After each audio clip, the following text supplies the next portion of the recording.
নমস্কার বন্ধুরা, আজকের আলোচনা করব চৈত্র নবরাত্রি 2025 কবে পড়েছে, তারিখ, সময়, ইতিহাস এবং এর তাৎপর্য। 2025 সালে চৈত্র নবরাত্রি 30শে মার্চ শুরু হবে এবং 7ই এপ্রিল শেষ হবে। 6 এপ্রিল রামনবমী পড়বে। ঋক পঞ্চম অনুসারে ঘট স্থাপন বা কলস স্থাপনের প্রথম দিনের সময় হলো চৈত্র ঘট স্থাপন রবিবার 30শে মার্চ 2025 তারিখে। ঘট স্থাপনের শুভ সময় হচ্ছে সকাল 6:13 থেকে 10:22 পর্যন্ত। সময়কাল 4 ঘন্টা 8 মিনিট। ঘট স্থাপন অভিজিৎ মুহূর্ত হচ্ছে 12:01 থেকে দুপুর 12:50 পর্যন্ত।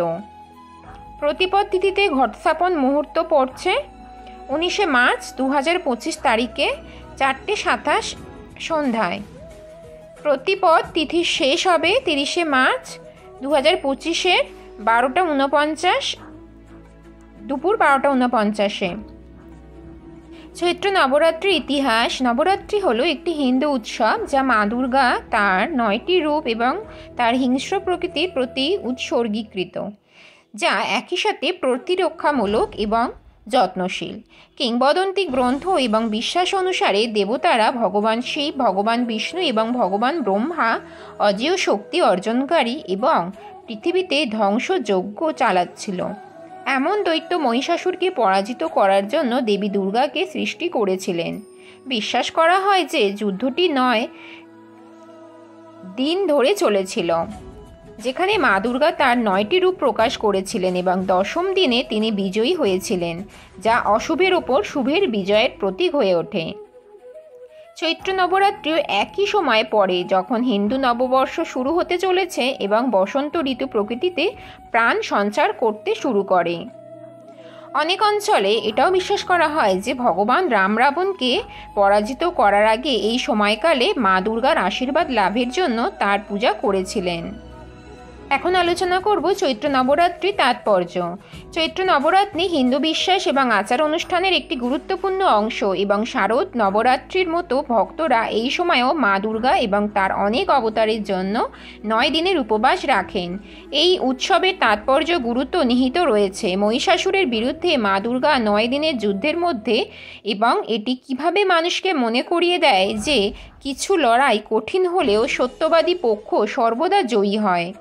আর যেহেতু চৈত্র নবরাত্রি বসন্ত এবং হিন্দু নববর্ষের একই সময় পড়ে, তাই মানুষ এই সময়টিকে আগামী বছরের জন্য তাদের লক্ষ্য এবং উচ্চাকাঙ্ক্ষা নির্ধারণের জন্য ব্যবহার করে এবং উপবাসের রুটিনের মাধ্যমে তারা একটি উন্নত এবং পরিষ্কার মন, বিশুদ্ধ চিন্তাভাবনা এবং আরও অনেক কিছুর জন্য প্রার্থনা করে। কেউ আরও বলেন যে শারদীয় নবরাত্রি হলো নাচ, গান, বাজনা এবং মা দুর্গার শক্তি উপভোগ করার উৎসব। কিন্তু চৈত্র নবরাত্রি হলো নীরব আত্মদর্শন, ধ্যানে মগ্ন থাকা এবং নিজেকে স্থির করার চেষ্টা করার উৎসব। চৈত্র নবরাত্রি এবং শারদ নবরাত্রি উভয়ই ঐশ্বরিক নারীত্ব শক্তির উদযাপন, যিনি কেবল সমস্ত প্রাণীকে লালন পালন করেন না, বরং যারা ইতিবাচক শক্তিকে পরাভূত করার চেষ্টা করে তাদেরও শেষ করে দেন। আর তাই বিশ্বজুড়ে মা দুর্গার ভক্তদের জন্য চৈত্র নবরাত্রি হলো ধ্যান, জপ, দান এবং আরও অনেক কিছু দিয়ে শুরু করার সময়।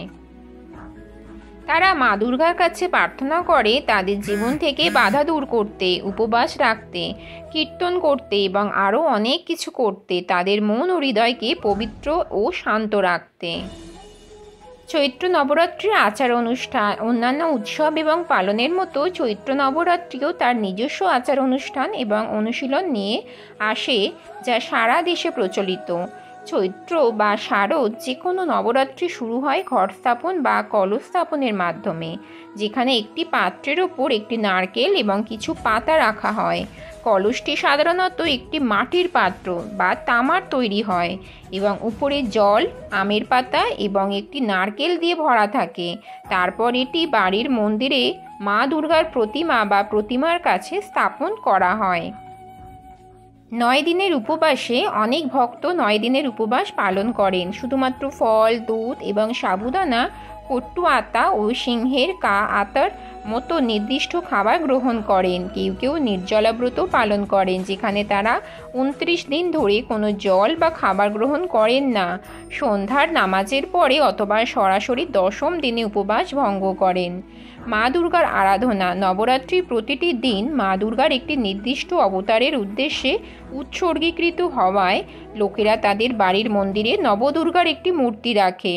প্রথম দিন মা শৈলপুত্রীর, দ্বিতীয় দিন মা ব্রহ্মচারিণীর, তৃতীয় দিন মা চন্দ্রঘণ্টা, চতুর্থ দিন মা কুম্ভানার, পঞ্চম দিন মা স্কন্দমাতার, ষষ্ঠ দিন মা কাত্যায়নীর, সপ্তম দিন মা কালরাত্রির, অষ্টম দিন মা মহাগৌরীর, শেষ দিন মা মহাগৌরীর।